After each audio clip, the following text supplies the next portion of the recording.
Днес откриваме изложба на българския цар Самуил. Радваме се, че в такава пълно присъствие сте тук между нас. Българи и от Македония, и, как да кажем, от свободна част на България.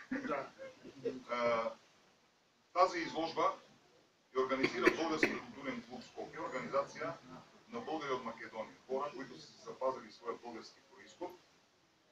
И такива ние вече съществуваме почти 6 години, усилено работим на запазване на българщината и главна цел е ново възраждане на българщината в Македония.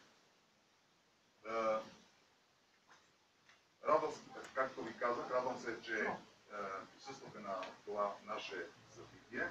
Отделно голяма благодарност на всички гости, които също така подкрепят това наше начинание. В лицето на господин Наско Стоянов, депутат в Българското събрание от групата на Патриотичния фронт по точно от ВМРО.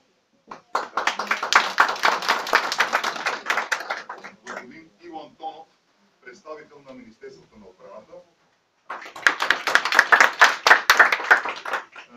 Доктор Янко Христов, главен асистент на Югозападния университет Благоевград.